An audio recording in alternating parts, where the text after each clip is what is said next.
My name is Karen, and I am a 38-year-old office worker. I have been married to Paul for 3 years, who I met through a family friend. My family is somewhat wealthy, and since my sister Janet and I are the only children, our relatives were concerned about who would inherit our family's assets. This is why they introduced me to Paul. Paul moved in with us at my family home shortly after we met. My mom had passed away a few years before, so it was just my dad, my husband, and me living together. Paul was very nice and took good care of my father. However, the family friend who introduced us warned me just before our wedding that Paul was very interested in money. This worried me, but Paul didn't show any signs of greed, so we got married. Even so, I kept an eye on him because of what the family friend said. Paul didn't seem greedy, but he was curious about my father's wealth. He often asked about it casually when he and my father were drinking together, but since my father spoke openly about it, I wasn't too concerned. Paul also took an interest in my sister Janet, who is 6 years younger than me and very lively and outgoing, unlike my calm nature. Janet has flashy relationships with men and looks quite different from me, which surprised Paul when he first saw her. Watching Paul be fascinated by Janet, who was so different from me, made me feel uneasy. One day, when Paul found out I couldn't inherit my father's estate, he yelled at me, "You can't inherit the property. I have no use for you anymore. We're getting divorced right now." Later, after he remarried, I got my revenge on him and my sister. At first, I believed that having a beautiful sister meant there was nothing to worry about. But I eventually realized the reasons behind our relatives' concerns. My father doted on my sister, providing her with every opportunity, including the chance to attend both college and community college after graduating. However, my sister lacked a clear purpose for her education. She seemed mainly interested in avoiding work. Our mother tried to encourage her to get a job immediately after her first college graduation, but my father supported her decision to continue her education at community college. After completing her studies there, she secured a position at a company owned by one of my father's acquaintances. This job, however, lasted only 6 months. She resigned with the unexpected excuse that she couldn't showcase her talents at that workplace. Both my mother and I were taken aback. My sister spoke as if she fully understood the job, despite her minimal experience. My father, ever her supporter, quickly found her another job. It wasn't long after she started this new role that my mother fell ill and was hospitalized. During this time, my sister visited her daily, frequently taking time off from her new job. She eventually resigned from this position too, claiming she needed to care for our mother. But her idea of care involved mostly chatting with our mother or being engrossed in her mobile phone in the waiting room. I found myself handling practical tasks, such as changing my mother's hospital laundry, while my sister offered little real assistance. It may have been comforting for my mother to have company, but her condition deteriorated about a month after she was hospitalized. She soon reached a point where she could no longer speak. Within 3 weeks of her condition worsening, my mother passed away. The suddenness of her passing left both my father and sister too shaken to even prepare for the funeral. This left a significant burden on me during an already difficult time. After my mother passed away, I found myself handling all the arrangements. Fortunately, our relatives helped, and we were able to bid farewell to her peacefully. In the wake of this, my sister took on a part-time job and moved into her own place. However, her earnings from the job weren't sufficient to cover her rent and other living expenses. Consequently, our father stepped in, covering her rent and utility bills, while the money she made was mostly spent on her leisure activities. Whenever her part-time income proved inadequate, she would turn to our father for additional financial support. Under our mother's watch, such requests were kept in check, as she was strict about financial discipline with my sister. However, after her death, my father began to indulge these requests, providing whatever money my sister asked for without hesitation. Initially, I saw no issue with this setup, assuming both my father and sister were content. Even after marrying and living with my husband in my parents' home, this financial arrangement continued. Unknown to me at the time, my sister also began asking my husband for money, and he complied, often asking her to keep it a secret to avoid causing me any jealousy. He found it difficult to say no to my attractive sister and willingly contributed to her expenses. My sister essentially lived off the money she received from both my father and my husband, engaging with her part-time job only sporadically according to her whims. This unsustainable lifestyle came to an abrupt end when our father became ill and required hospitalization. I stepped in to care for him, balancing hospital visits with my work responsibilities. Despite the severity of our father's condition, my sister never appeared at the hospital. Instead, she began calling me, aggressively demanding money. She argued that since she had been receiving a regular allowance from our father, I should continue providing for her as before, stating that her rent and utilities were still being deducted from our father's account. Her tone was confrontational, and I was stunned by these revelations. I became infuriated by her selfish attitude, focused solely on maintaining her own lifestyle while completely disregarding our father's well-being in the hospital. The situation exposed a painful truth about my sister's priorities and strained our relationship even further. I was tempted to hang up on her, but she sounded like she was in trouble. So I asked her, "How much money has Dad been giving you every month?" and suggested, "Get a full-time job and support yourself with what you earn." My sister responded irritably, "Stop nagging.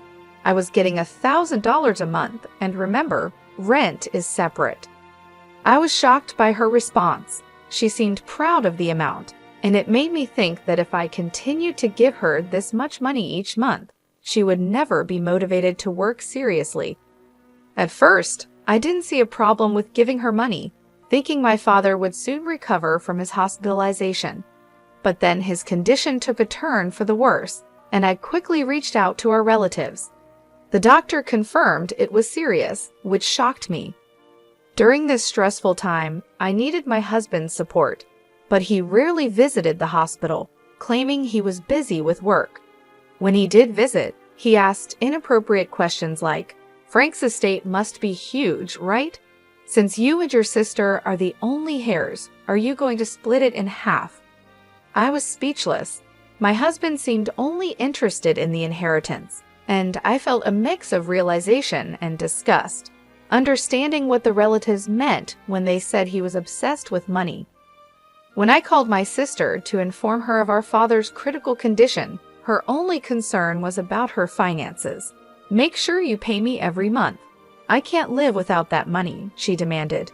The call ended suddenly, leaving me furious at her words. But I was also worried because I thought I heard a faint male voice in the background. I felt uneasy when I heard a familiar voice on the other end of the phone.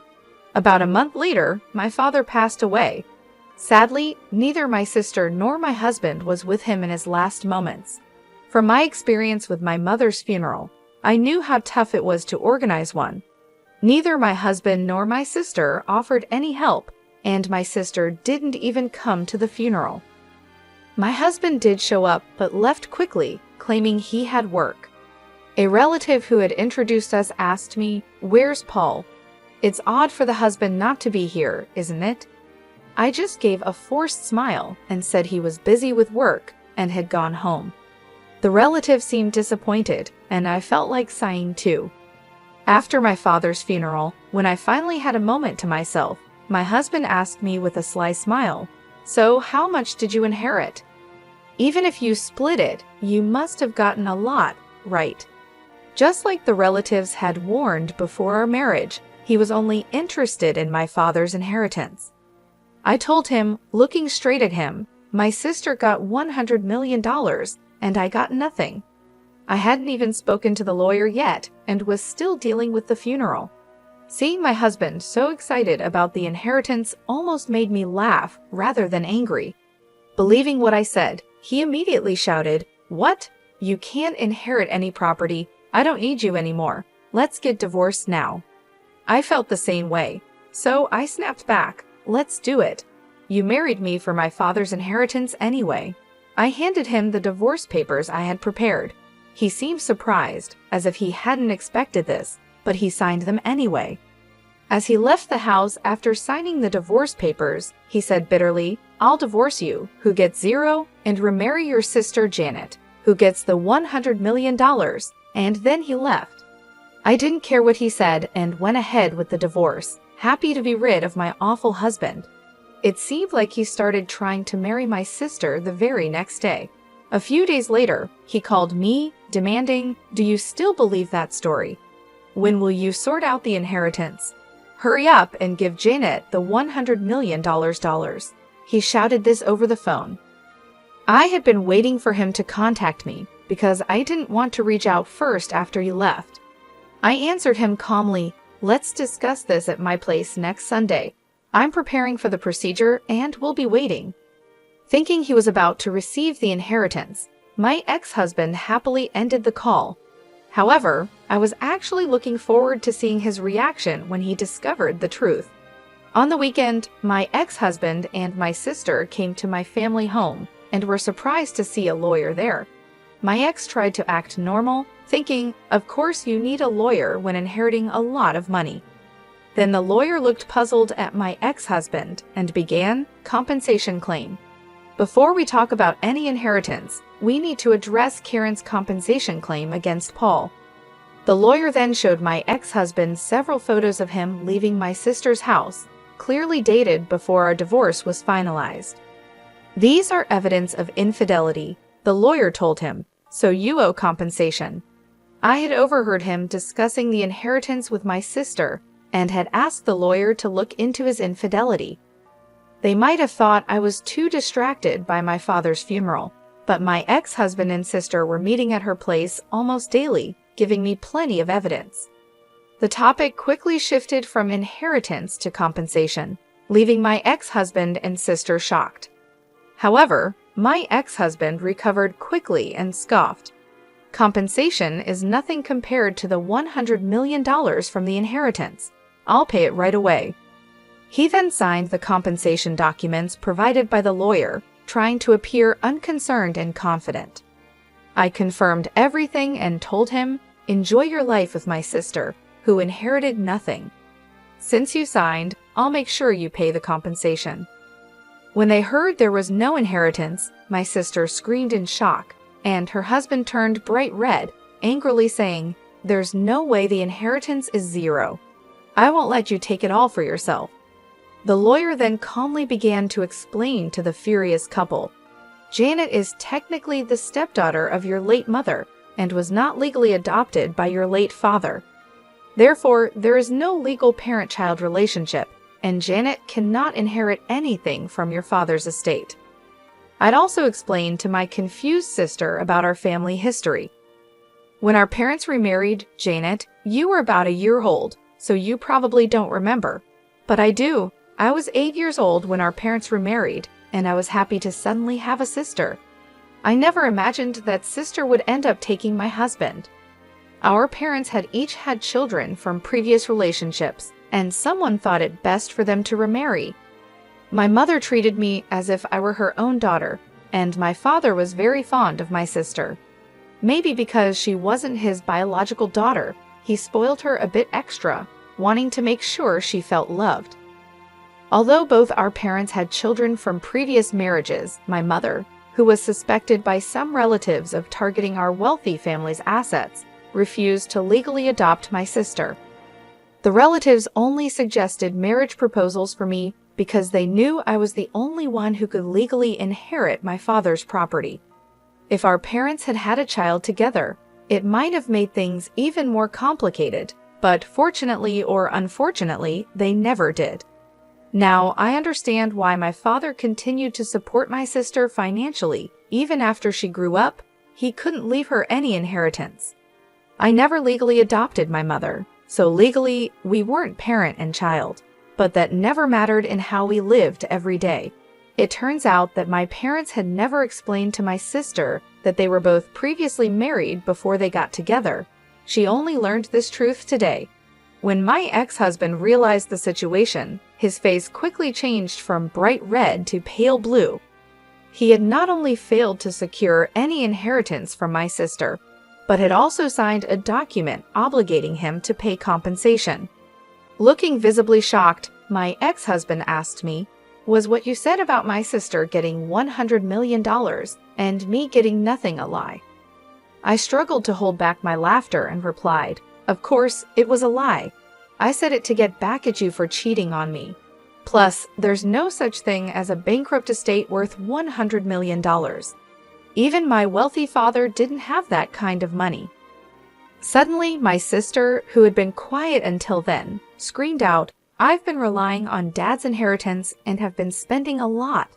What about the money Dad used to give me? Will Karen cover it now?" I responded to my sister, who seemed panicked, "You have a dependable husband now, so you shouldn't need that money anymore, should you? Let Paul take care of you." She turned to look at her pale-faced husband, who shook his head and said, "I've also done a lot of shopping, expecting to receive the inheritance, so I can't afford it. Plus, I have the compensation to pay, so I'm financially stretched." At that point, my ex-husband began to apologize profusely to me. "Karen, I'm really sorry. It was all my fault. Will you forgive me and consider starting over?" Watching this scene, the lawyer had to stifle his laughter as he prepared to leave. The confidence and arrogance my ex-husband had shown upon arriving had completely evaporated, and his deep apologies now seemed utterly absurd. After we finished our discussion, my ex-husband and my sister left the house looking defeated, and not long after, they divorced. My ex-husband, who had remarried with the intention of gaining an inheritance, suddenly found himself without interest in my sister once the prospect of money was gone. He even muttered to himself that, with the compensation payments he owed me, he couldn't possibly support my sister. With no assets to his name, it was decided that he would pay the compensation in installments from his monthly paycheck.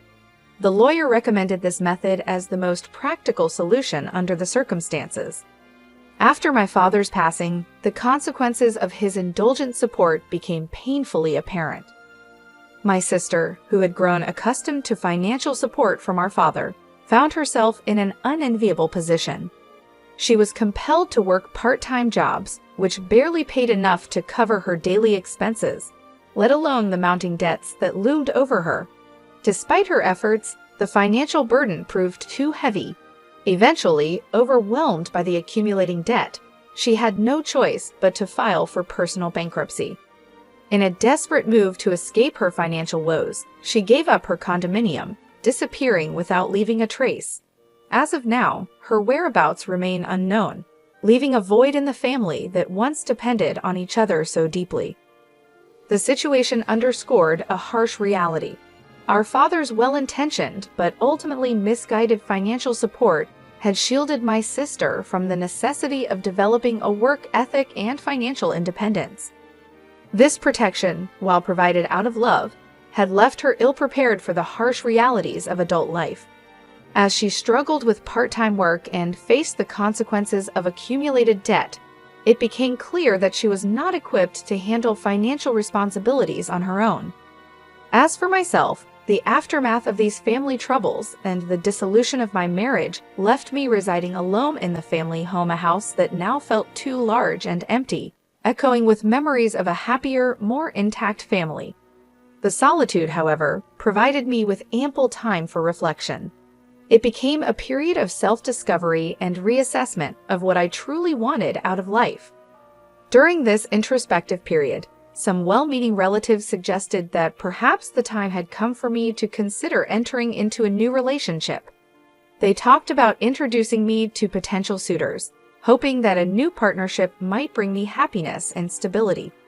However, the bitter experience with my ex-husband, who had shown his true colors as someone more interested in financial gain than in genuine companionship, made me wary of repeating past mistakes. His betrayal had been a painful lesson in discernment, teaching me the importance of knowing someone's character and intentions thoroughly before making such a profound commitment. Determined to take control of my own destiny, I decided to decline the offers from my relatives to arrange introductions. The thought of being matched with another partner who might view me as merely a means to an end was intolerable. Instead, I resolved to find a partner on my own terms, guided by the lessons learned from my past experiences. This decision was empowering, marking a new chapter in my life where I could prioritize my own values and desires in a relationship. In embracing this newfound independence, I began to explore various avenues for meeting potential partners. Whether through social events, community activities, or even online dating platforms, I was committed to finding someone who shared my values, someone who sought a partner for the right reasons, valuing respect, honesty, and genuine affection above financial considerations. This journey was not just about finding a new partner. It was about reclaiming my autonomy and learning to trust again after betrayal. Each step forward was a reaffirmation of my ability to shape my future, a future where my choices would lead to genuine connections and real love, rather than transactional relationships defined by financial dependency. Thus, as I move forward, the lessons of the past remain with me, a guide to avoiding the pitfalls that had once ensnared my family and me, and a beacon towards a more hopeful and self-determined future.